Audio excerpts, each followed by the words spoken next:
The morning shift bell rang across Unity Prime, and Commander Jake Morrison walked through the gleaming corridors of the station that orbited between galaxies.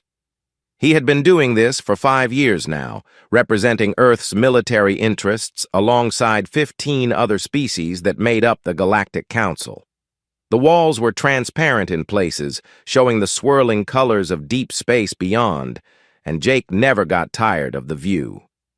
He stopped at the medical bay where Dr. Lisa Chen was working. She stood over a holographic display, her fingers moving through the air as she adjusted formulas that only she seemed to understand. Lisa had brought human medical technology to the Council 3 years ago, and it had saved millions of lives across dozens of worlds. The Valthene, an insectoid species with delicate bodies, particularly benefited from her work. "How's the new treatment coming?" Jake asked. Lisa looked up and smiled. "Almost ready. The Karathi asked for help with their energy stabilization issues. I think I found a solution." The Karathi were beings made of pure energy, beautiful and strange, and they had become good friends to humanity. Jake nodded. Humans always seemed to be helping someone. That was just how Earth operated. When they joined the Council 37 years ago, humanity had been excited and hopeful. Finally, they were part of something bigger. They shared everything they had: technology, art, medicine, and military protection. In return, other species shared their knowledge too, and everyone benefited. Or so it seemed. Ambassador Ryan Foster was in a council meeting when Jake arrived at the main chamber. Ryan stood at the human podium, his voice calm and measured as he discussed trade routes with the other representatives. Jake watched from the observation deck. Ryan had been Earth's voice for 10 years, and he was good at his job. He believed in the Council, believed that different species could work together for the common good. But Jake had started noticing things. Small things at first. The way the Dravix Empire representatives looked at humans. The way they smiled when Ryan spoke, like adults watching a child try to explain something. The Dravix were reptilian, tall and covered in dark green scales. They were the oldest members of the Council, and they never let anyone forget it. Later that day, Captain Emma Rodriguez contacted Jake from her ship. Her face appeared on his screen, and she looked worried. "Jake, we have a problem," Emma said. "Raiders are attacking the Outer Rim colonies. 3 human settlements have been hit in the last week." "How bad?" Jake asked. "Bad. They're targeting civilian populations. The Council is calling an emergency session tomorrow." The emergency session lasted for hours. Representatives from all 16 species gathered in the main chamber. The Dravix counselor, a massive reptile named Zexathor, spoke first. His voice was deep and rumbling. "These attacks threaten us all," Zexathor said. "We must respond with force. I propose a joint military task force." The other species agreed. Then came the discussion of who would contribute what. The Dravix would send 20 ships, the Valthene would send medical support, the Karathi would provide energy shields. When it came to humanity's turn, Zexathor looked directly at Ryan. "Earth will contribute 40% of the military forces," Zexathor said. It wasn't a question. Ryan hesitated.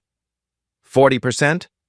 We're one of the smaller members, surely a more balanced approach. Humanity has the most mobile fleet, Zexathor interrupted.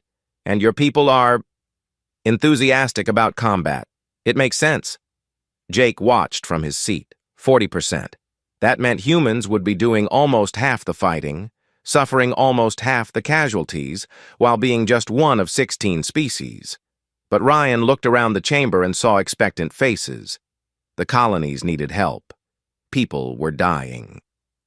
"Earth agrees," Ryan said quietly. The campaign lasted 6 months. Jake led ground forces on 4 different worlds. Emma commanded the space battles. Human soldiers fought bravely, died bravely, and slowly pushed the raiders back. The other species helped, but Jake noticed something troubling. During the worst battles, The Dravik ships always seemed to be somewhere else, engaged in tactical positioning, while humans took the heavy fire. One night, Jake sat in his quarters and looked at the casualty reports. 2,300 human soldiers dead, 5,000 wounded. The Dravik's losses, 200. Jake wasn't good at politics, but he was good at math, and these numbers didn't make sense. Dr. Lisa Chen noticed problems too. She had shared her research freely with the council, uploading it to their shared database so everyone could benefit. But lately, she saw her own work being published by other species, with their names on it instead of hers. When she raised the issue with the council's research committee, they told her she was mistaken, that the similarities were just coincidence. Emma noticed the supply problems. Shipments meant for human forces kept getting delayed or rerouted. Medicine that her ships desperately needed somehow ended up in Dravik's warehouses. When she complained, she was told there were logistical challenges, nothing personal, but it felt personal. The raiders were finally defeated. The Joint Task Force returned to Unity Prime as heroes. There was a celebration in the main hall with food and drinks from a dozen different worlds. Jake stood next to Lisa and Emma, and they watched the other species congratulate each other. Counselor Zexthor gave a speech. He talked about unity and cooperation. He mentioned every species by name, praising their contributions. He mentioned humanity last, almost as an afterthought. And his words were brief. And of course, the humans did their part as well. Ryan stood at the back of the hall, his jaw tight. He had given 10 years to this council. Earth had given everything it had. And this was the thanks they received. Jake leaned close to Lisa. Something's wrong here. I know, Lisa whispered back. I've known for a while. The celebration continued, but the three humans left early. They walked through the empty corridors of Unity Prime, and none of them spoke. There was nothing to say yet, but something had shifted. Some invisible line had been crossed.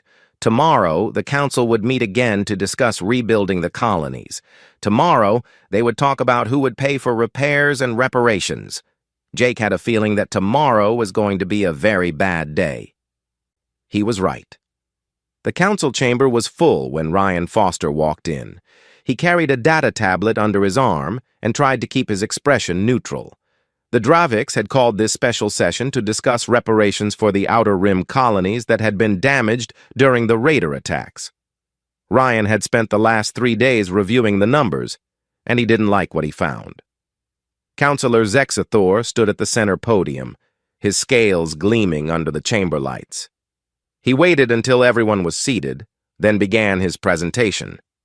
Images appeared on the massive screen behind him, showing destroyed buildings and damaged infrastructure.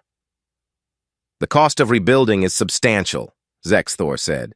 We must all contribute according to our capacity. I have prepared a fair distribution plan. The formula appeared on the screen. Ryan stared at it, then stared again. According to Zexthor's calculation, Earth would pay 70% of all rebuilding costs. 70%. The room was silent. Ryan stood up slowly. Counselor, there must be an error in your calculations. Zexthor's eyes, cold and yellow, fixed on Ryan.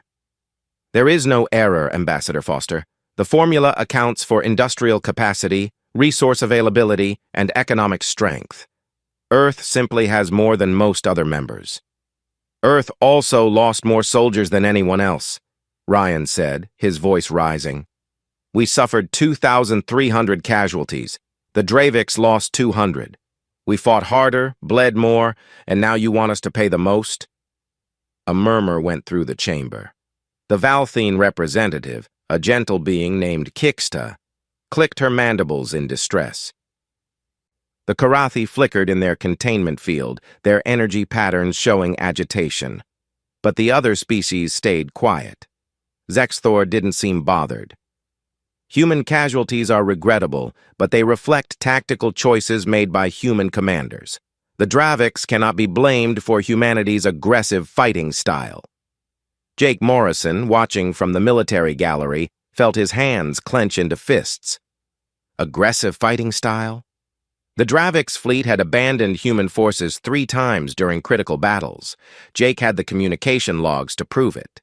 He had sent them to Ryan last night. Ryan pulled out his tablet. I have evidence that the Dravix Fleet Command deliberately withheld support during key engagements. I also have intelligence reports suggesting that the Dravix knew about the raider attacks before they happened. In fact, there are communications that indicate— Enough! Zexthor's voice boomed through the chamber. These are wild accusations without merit. The human delegation is simply upset about the cost of rebuilding.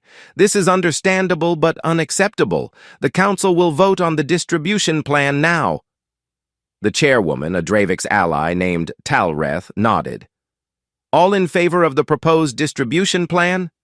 Hands, claws, and appendages rose across the chamber. Ryan counted them. 14 votes in favor. Only the Valthene and Karathi voted against it, standing with humanity. Ryan stood frozen. They had actually done it. The council had voted to make Earth carry the burden while ignoring all evidence of wrongdoing. The measure passes, Talreth announced. Earth will comply with the payment schedule or face economic sanctions. Ryan looked around the chamber one more time. He saw species that humanity had helped, had saved, had fought beside. They wouldn't meet his eyes. I request a formal investigation into the Dravix fleet's conduct during the campaign, Ryan said. Zexthor laughed. It was a harsh, croaking sound. Request denied. The human delegation displays the emotional weakness we have long suspected. Perhaps this is what happens when you let a young species join too early. They think everyone owes them something just for showing up. Some of the other representatives laughed, too. Not all of them, but enough. Ryan felt something cold settle in his chest. Not anger. Worse than anger. Disappointment. He walked out of the chamber without another word. Jake and Emma met him in the hallway outside, and Lisa was there, too. She had left her laboratory when she heard what was happening. They set us up, Lisa said quietly. I've been going through my research files. 6 of my major projects were copied from the shared database before publication. They're being sold under other names. The patent office won't investigate because those species have council seniority.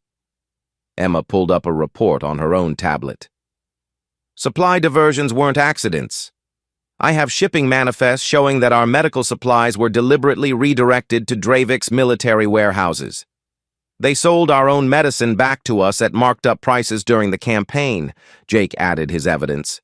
The Dravix fleet commander received orders directly from Counselor Zexthor to avoid heavy engagement. They wanted us to take casualties. They wanted to weaken us. Ryan leaned against the wall. All these years, all the hope, the effort, the sacrifice. And this was what it came to. A young human diplomat named Ben Harris approached them. He was new to Unity Prime, only been there 6 months. He looked at the 4 of them and asked a simple question. Why do we stay? The words hung in the air. Why did they stay?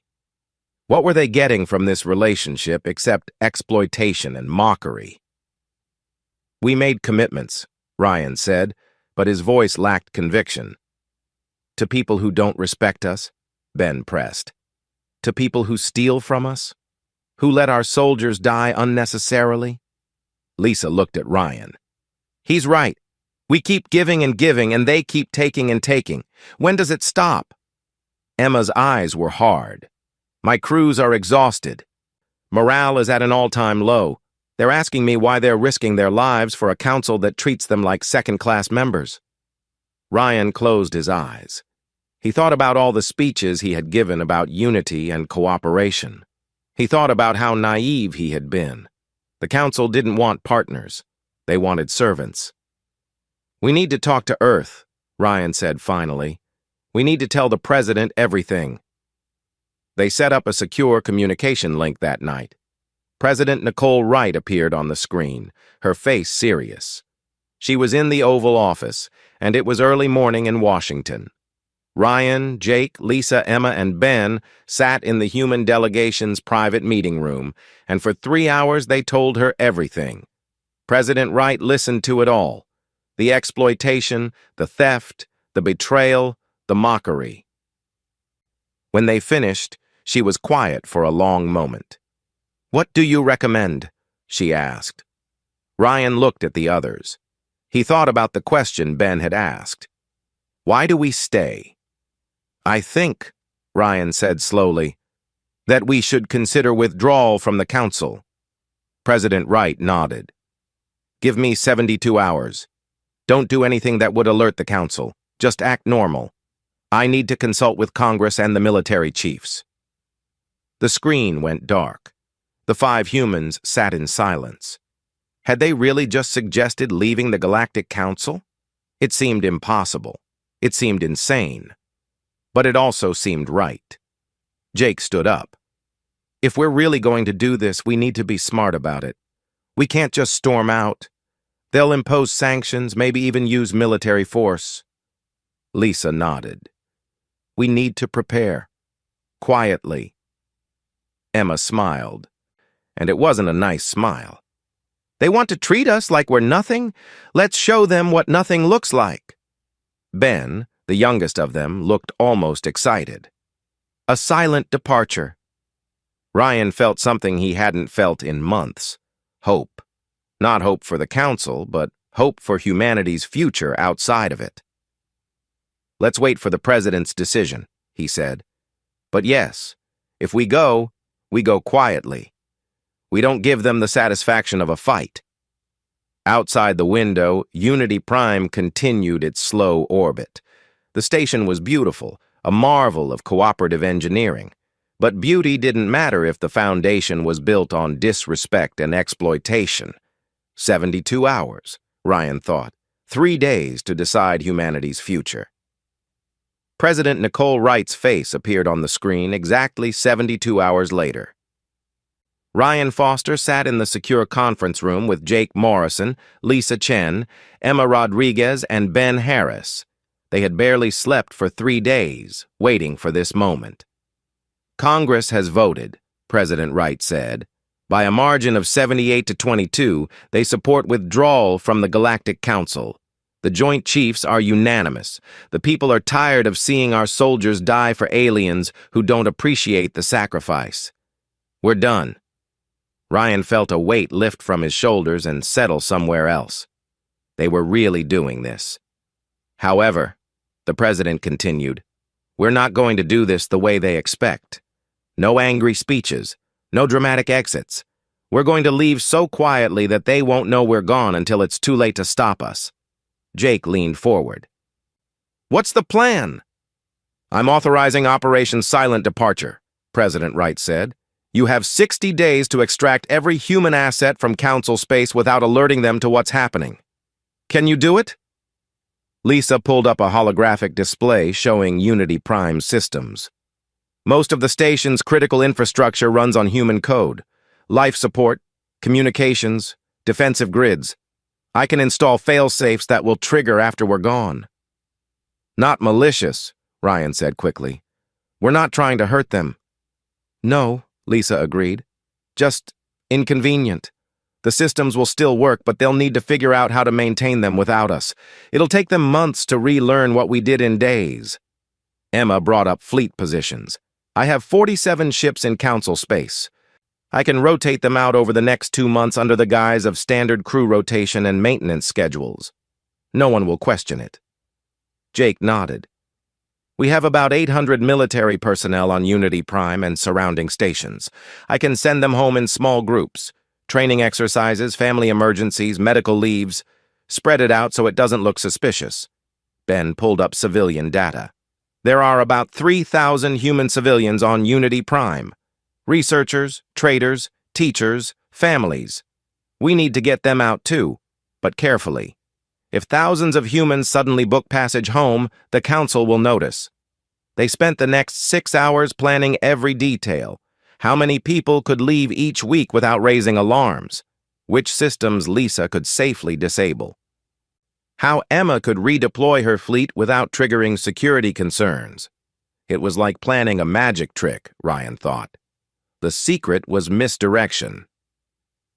The next morning, Ryan attended a routine council session. Counselor Zexthor was discussing the payment schedule for the rebuilding effort. Ryan sat in his chair and took notes, like always. He asked a few procedural questions. He was polite and professional. Inside, he was counting down. 59 days left. Lisa began her work that afternoon. She went through every line of code that humans had contributed to Unity Prime's systems. The defensive grid that protected the core worlds from pirate attacks.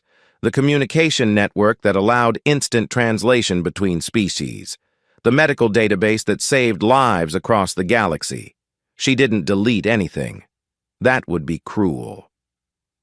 But she encrypted it, locked it behind passwords that only humans knew, and set timers. When the timers run out, she explained to Ryan, the systems will ask for authentication codes. Without them, the systems will default to basic functions only. Everything will still work, just not well. They'll have to rebuild it themselves. How long will the timers last? Ryan asked. 62 days, Lisa said with a small smile. We'll be gone by then. Emma started rotating her ships. The destroyer Courage left for Earth, officially scheduled for reactor maintenance. The frigate Liberty followed 3 days later, crew rotation. The carrier Independence departed next week, supply run. One by one, 47 ships found reasons to go home. The Council's traffic control didn't question it. Why would they? The humans had been so reliable for 37 years. Jake organized the military withdrawal. Lieutenant Sarah Kim got called home for her mother's surgery. Captain Danny Cruz needed emergency leave for a family matter. Sergeant Amy Lopez was reassigned for advanced training. 800 personnel, leaving in groups of 10 or 15. Spread over 2 months, it was barely noticeable. The civilian extraction was harder. Ben Harris personally contacted every human on Unity Prime. Some were easy to convince. The teachers and researchers who had felt the disrespect firsthand were ready to leave immediately. Others needed more persuasion. But I've built a life here, one trader named Gary Mitchell protested. My business, my friends. The council doesn't respect us, Ben said gently. They exploit us. We're giving everyone the choice to come home with dignity or stay and continue being treated as lesser. It's your decision. Gary thought about it for 2 days, then booked passage on a commercial transport. So did most of the others. The Valthene observer Kixta noticed something was wrong 3 weeks into the operation. She approached Ryan after a council session. Ambassador Foster, I observe a trend. She clicked softly. Many humans are departing Unity Prime. Is there a reason? Ryan had prepared for this. You know how it is, Kixta. After the campaign, people want to see their families. We've been through a lot. Some personal time seems appropriate. Kixta's compound eyes studied him. I hope this is truly the reason. The Valthene value our friendship with humanity. We value it too, Ryan said, and that was true. The Valthene had voted against the unfair payment plan. They had stood with humanity when others wouldn't. The Valthene have always treated us with respect. Kixta seemed satisfied with that answer, but Ryan felt guilty lying to her. Still, if word got out early, the Draviks might try to stop the withdrawal. Everything depended on secrecy. 40 days left. 30 days. 20 days. Ryan watched Unity Prime slowly empty of human presence. The restaurants run by Earth chefs closed down. The human quarter of the station grew quiet. In the council sessions, Ryan continued to play his role. He argued about procedure. He filed bureaucratic complaints. He acted like a man who expected to be there for years to come. Dr. Lisa Chen finished encrypting the last major system. Captain Emma Rodriguez confirmed that only 12 ships remained in council space, and they would leave in the final week. Commander Jake Morrison reported that fewer than 100 military personnel were still stationed on Unity Prime, and they would be on the last transport out. 10 days before departure, President Wright contacted them again. "How are we doing?" "On schedule," Ryan reported. "The Council suspects nothing. We've been boring them with procedural complaints for weeks. They think we're just being difficult about the payment terms." "Any problems?" "The Valthene are suspicious," Ryan admitted, "but they won't interfere. They're good people." "And the Karathi?" "They've been quiet," Emma said. "But I think they know something is happening. Their ambassador looked at me strangely yesterday." President Wright nodded. 5 days from now, the Council is having a special session to publicly demand Earth's first payment. That's when you'll make your statement, Ryan. Brief, dignified, then leave. Everyone else should be gone by then. Ryan felt his heart beat faster. 5 days. After all these years, it came down to 5 days. The final week was tense. Every remaining human knew they were walking a tightrope. One wrong word, one suspicious action, and the Council might try to stop them. But they had come too far to fail now. On the last day, Ryan woke up early. He put on his formal ambassador uniform one final time. He looked at himself in the mirror. 10 years he had worn this uniform with pride. 10 years of believing in cooperation and unity. He still believed in those things. He just didn't believe the Council understood them.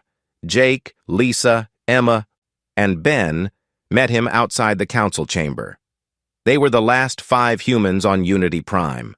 Everyone else was gone, safely back in Earth-controlled space. "Ready?" Emma asked. Ryan took a deep breath. "Ready?"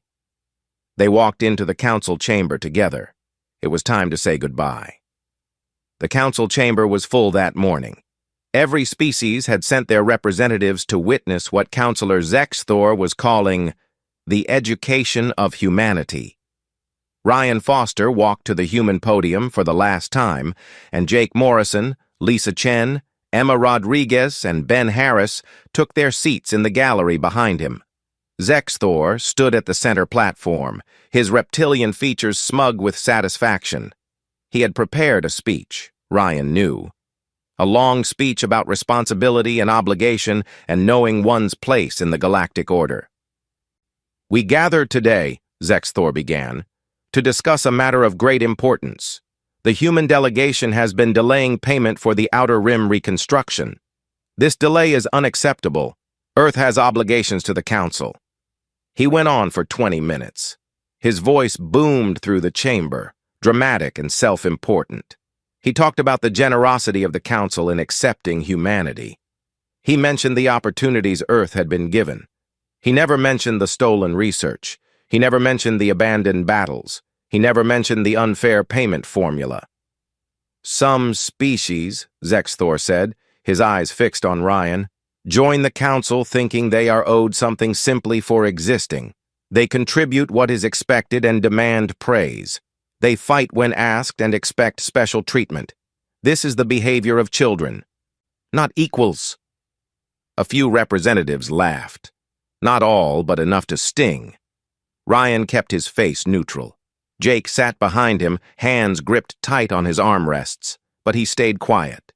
They all stayed quiet. Let Zexthor have his moment. It would be his last. "Earth will make its first payment within 30 days, Zexthor declared. "This is not negotiable. The Council has been patient, but patience has limits. If humanity refuses, sanctions will be imposed, trade restrictions, travel limitations, military access denied. Do you understand, Ambassador Foster?" Ryan stood slowly. He looked around the chamber at all the representatives he had worked with for 10 years. The Draviks who had exploited them, the species who had stolen their research, the ones who had voted to burden Earth unfairly. He also saw Kixta the Valthene, who looked worried. He saw the Karathi representative, whose energy field pulsed with what might have been sadness. "I understand perfectly, Counselor," Ryan said. His voice was calm, almost conversational. You've made everything very clear. Zexthor smiled, showing rows of sharp teeth. Good. Then we can proceed with... However, Ryan continued, I must inform the Council of a decision Earth has made. The chamber grew quiet. Something in Ryan's tone made them listen. 37 years ago, Ryan said, humanity joined the Galactic Council with hope and excitement. We believed in cooperation between species. We believed in sharing knowledge and protecting each other. We gave everything we had to this council. Our technology, our medicine, our military, our lives. He paused, letting the words settle. In return, we received exploitation. Our research was stolen and patented under other names. Our supplies were diverted and sold back to us at inflated prices. Our soldiers were abandoned in battle to increase our casualties. And now, after sacrificing more than any other species, we are told to pay 70% of the rebuilding costs while being mocked as children who don't understand their place. Zexthor's smile faded. Ambassador Foster, I'm not finished, Ryan said quietly, but with enough force that Zexthor actually stopped talking. The United Terran Alliance hereby withdraws from the Galactic Council, effective immediately. We came in friendship, we offered our best. In return, we received contempt and dishonesty. We choose to walk away with dignity rather than remain where we are not valued. This session is the last you will see of humanity. We wish you well in your future endeavors. Goodbye. For 3 seconds, the chamber was absolutely silent. Then it erupted. You cannot simply leave, Zexthor roared. There are procedures. There are obligations. Ryan picked up his tablet and walked toward the exit.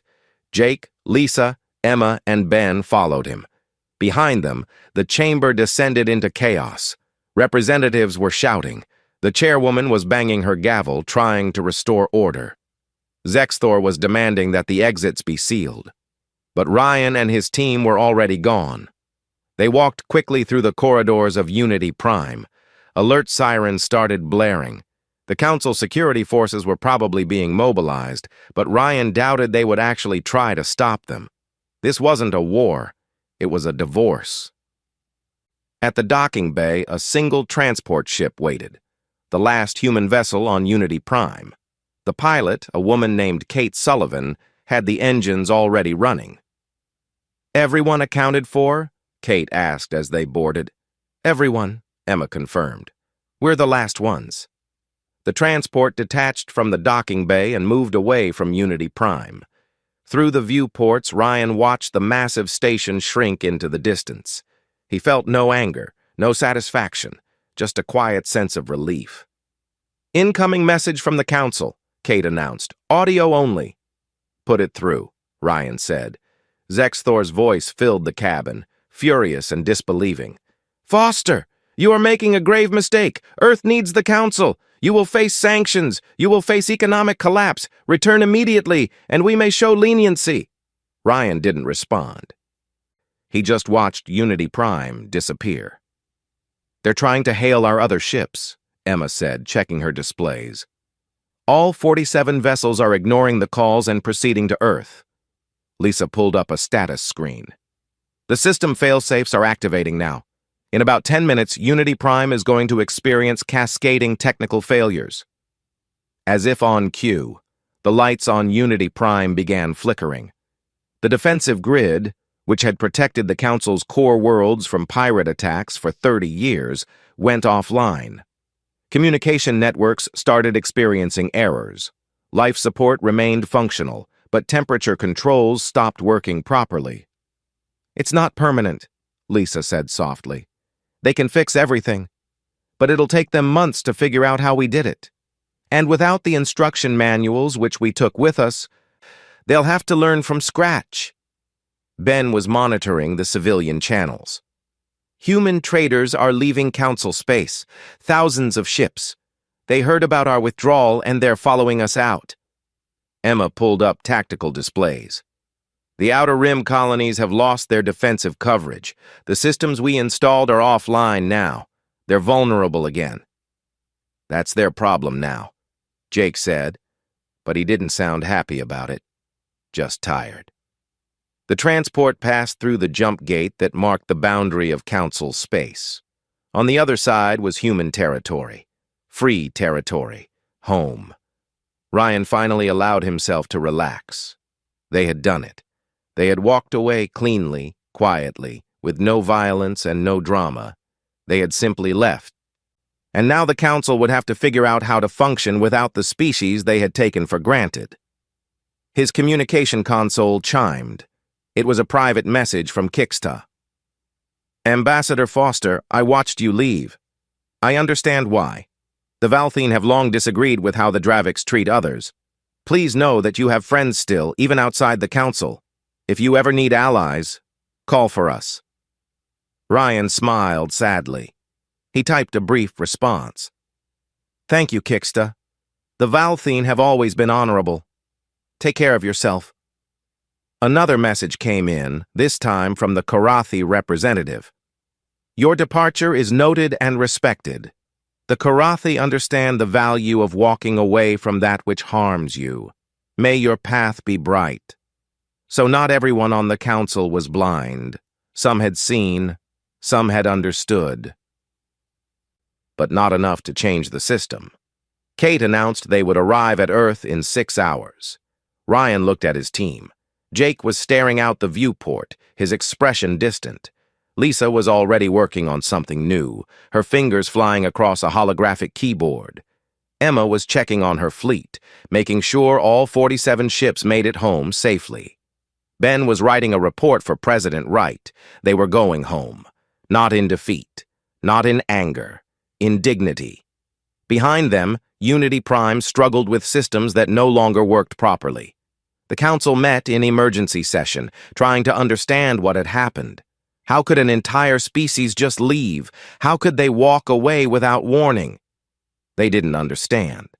That was the problem. They had never understood. Humanity had learned an important lesson.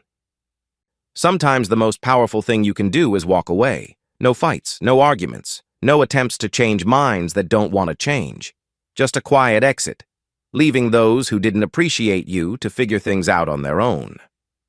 The transport jumped to faster-than-light speed, and Unity Prime disappeared completely from the sensors. Good riddance, Ryan thought. Then he corrected himself. Not good riddance, just goodbye. They had tried. It hadn't worked. That was all. Now humanity would find its own way. The first month after humanity's departure was chaos. Unity Prime's defensive grid remained offline for 3 weeks. During that time, pirates attacked 5 Council colonies in the Outer Rim. The Council fleet responded, but without the human-designed early warning systems, they arrived too late. 400 civilians died. The communication network crashed repeatedly. Species that had relied on instant translation suddenly found themselves unable to understand each other. Important diplomatic messages were lost or delayed. Trade agreements fell apart because no one could verify the terms quickly. The medical bay on Unity Prime lost access to the human database of treatments. When a Valthine worker fell ill with a rare condition, the doctors couldn't access the cure that Dr. Lisa Chen had developed 3 years earlier. The worker died. He was the first, but not the last. Counselor Zexthor called an emergency session. He stood at the center podium, his scales darker than usual, and addressed the Council. The human departure is a minor inconvenience, he declared. We functioned before they arrived. We will function after they left. We simply need time to adjust. But the adjustment wasn't simple. Human traders had carried 70% of all civilian cargo in Council space. Without them, goods stopped moving. Colonies ran short on food. Medical supplies sat in warehouses because there weren't enough ships to deliver them. The Karathi announced they were suspending their Council membership to evaluate their options. 2 days later, they signed a trade agreement directly with Earth. The Valthine followed a week after that. Kixta stood before the Council and made a brief statement. The Valthene joined this council believing in cooperation and mutual respect. We have watched our human friends be exploited and mocked. We can no longer support an institution that treats its members this way. We are leaving. 5 more species withdrew over the next 2 months. The Galactic Council, which had stood for 300 years, was falling apart. In the 3rd month, a junior Dravix analyst named Sorkon discovered something in the archives. He brought his findings to the new council leadership, which had replaced Zexathor after his policies led to disaster. I reviewed all human contributions over 37 years, Sorkon reported. The numbers are shocking. Humans provided 63% of all new technology. They developed 78% of medical advances. They participated in 91% of military operations, usually with the highest casualty rates. And in return, we paid them less than 15% of council research grants. The new chairwoman, a moderate named Salvara, reviewed the data herself. She read the communication logs from the Raider campaign. She saw how Dravix fleet commanders had deliberately abandoned human forces. She reviewed the patent filings and saw human research stolen and relabeled. We treated them terribly, Salvara said to her council of advisors. We took everything they gave us and offered nothing but contempt in return. No wonder they left. What do we do? One advisor asked. We apologize, Salvara said, publicly and sincerely, and we invite them to return. Meanwhile, Earth was thriving. The 47 ships that had been stationed in council space were retrofitted and reassigned to explore new regions. Human scientists, no longer obligated to share their research immediately, made breakthrough after breakthrough. Dr. Lisa Chen developed a new form of faster-than-light travel that was 30% more efficient than the Council's version. Commander Jake Morrison trained a new generation of officers at the military academy. He taught them about Unity Prime, about what happens when you give too much and receive too little. Never fight for people who don't respect you, he told his students. Loyalty must be earned, not demanded. Captain Emma Rodriguez led the first human deep space exploration fleet. They discovered 14 new habitable worlds in the first 6 months. Human colonies expanded rapidly, no longer limited by council regulations. Ambassador Ryan Foster became Secretary of Interstellar Relations. His job was to manage Earth's relationships with individual species outside the council framework. He met with the Valthene and Korathi to negotiate the new Free Worlds Coalition, an alliance built on genuine partnership. No species pays more than another, Ryan explained at the first coalition meeting. No one contributes more blood than anyone else. We're equals or we're nothing. The coalition grew. 10 species joined in the first year. They appreciated the human model, fairness, transparency, and mutual respect. Everything the Council had failed to provide. 1 year after humanity's departure, a Council delegation arrived at Earth. Chairwoman Salvara led the group, and she brought representatives from 8 remaining Council species. They were allowed to land, and President Nicole Wright met them in a formal diplomatic setting. Ryan Foster stood beside the president. He watched Salvara approach with a carefully neutral expression.